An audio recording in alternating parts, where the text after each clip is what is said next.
Assalamualaikum warahmatullahi wabarakatuh. Perkenalkan, nama saya Dwi Hartalia, NIM 06041281924069 dari Prodi Pendidikan Sejarah Universitas Sriwijaya.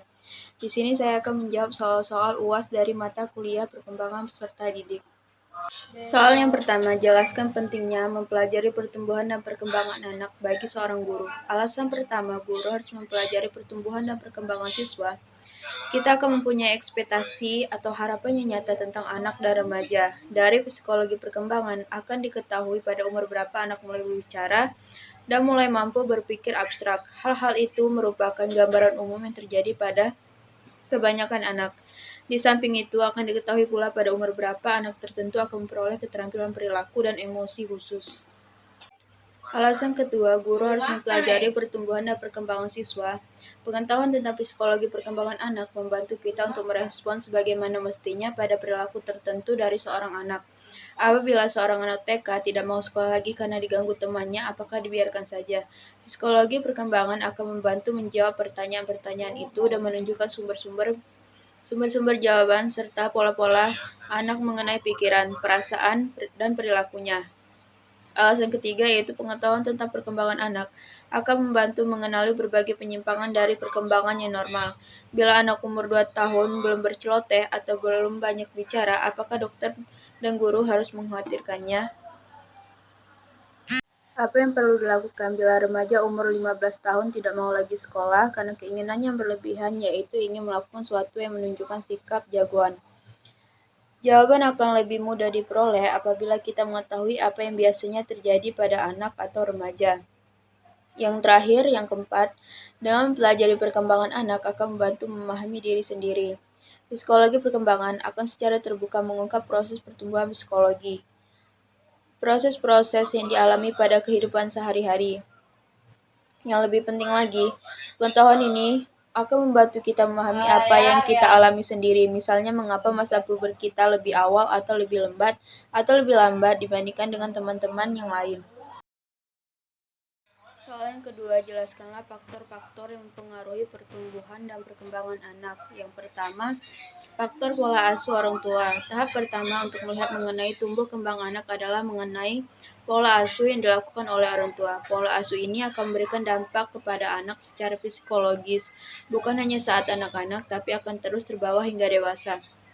Oleh karena itulah, Anda harus memperhatikan faktor ini dengan baik dengan memberikannya pola asuh yang benar.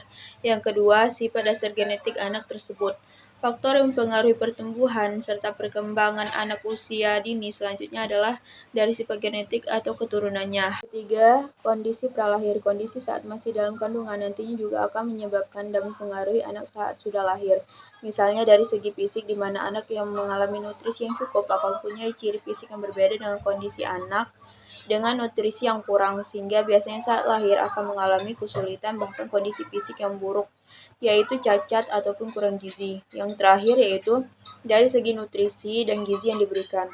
Faktor yang mempengaruhi pertumbuhan dan perkembangan anak usia dini yang terakhir adalah mengenai nutrisi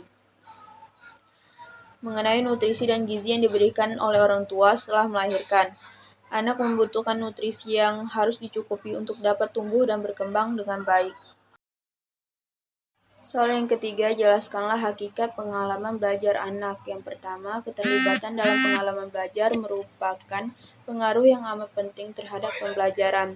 Yang kedua, suasana yang bebas dan penuh kepercayaan akan menunjang kehendak peserta didik untuk mau melakukan tugas sekalipun mengundang risiko. Yang ketiga, pengaruh strategi yang mendalam dapat dipergunakan, namun sangat tergantung pada beberapa aspek, misalnya usia, kematangan, kepercayaan, dan penghargaan terhadap orang lain. Dan kebahagiaan guru juga tergantung pada latihan-latihan yang diberikan. Keberhasilan dalam pergaulan sosial akan menambah rasa percaya diri pada diri remaja, dan ditolak oleh kelompok merupakan hukuman yang paling berat bagi remaja. Oleh karena itu, setiap remaja akan selalu berusaha untuk diterima oleh kelompoknya.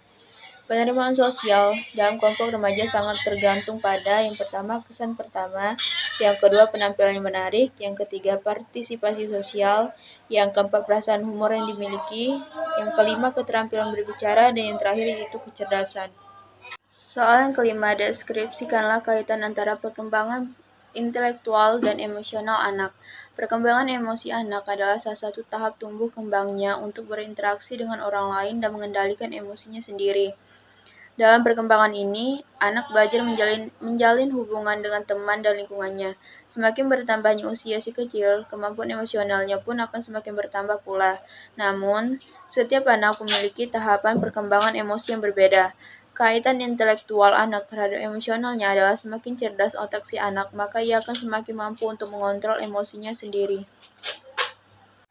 Soal yang keempat, deskripsikanlah secara singkat kaitan antara pertumbuhan fisik dan jasmani anak dengan perkembangan intelektual anak.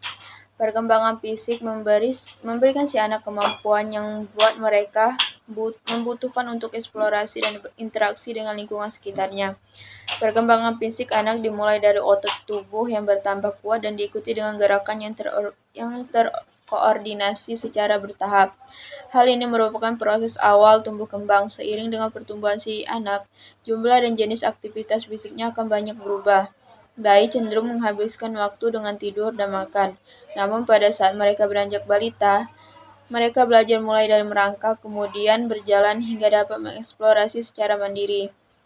Perkembangan intelektual si anak mengikuti sejalan dengan perkembangan fisiknya.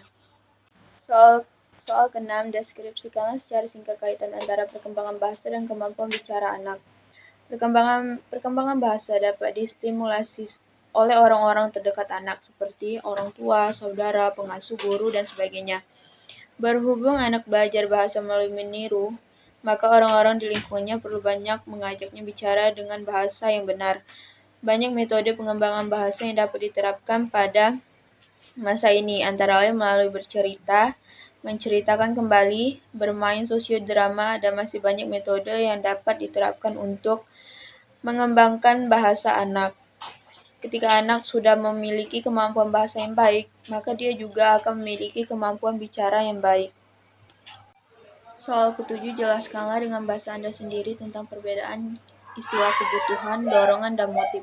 Sebutkan contoh dari masing-masing istilah tersebut. Kebutuhan adalah segala sesuatu yang dibutuhkan manusia untuk mempertahankan kelangsungan hidupnya secara alamiah melalui pencapaian kesejahteraan. Kebutuhan dapat dibedakan berdasarkan tingkat kepentingannya, waktu, sifat, dan subjeknya. Contoh kebutuhan ada dua, yaitu kebutuhan primer dan sekunder. Dorongan merupakan suatu gerak jiwa dan perilaku seorang untuk berbuat.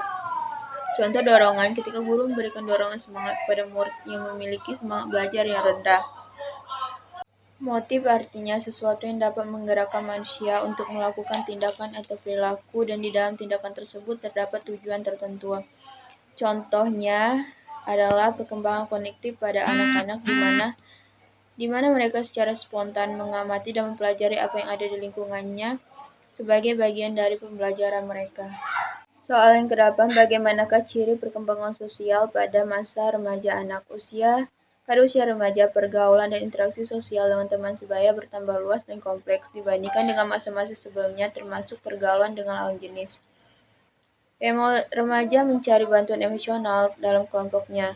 Pemuasan intelektual juga didapatkan oleh remaja dalam kelompoknya dengan berdiskusi, berdebat untuk memecahkan masalah. Mengikuti organisasi sosial juga memberikan keuntungan bagi perkembangan sosial remaja. Namun demikian, agar remaja dapat bergaul dengan baik dalam kelompok sosialnya, diperlukan kompetensi sosial yang berupa kemampuan dan keterampilan berhubungan dengan orang lain.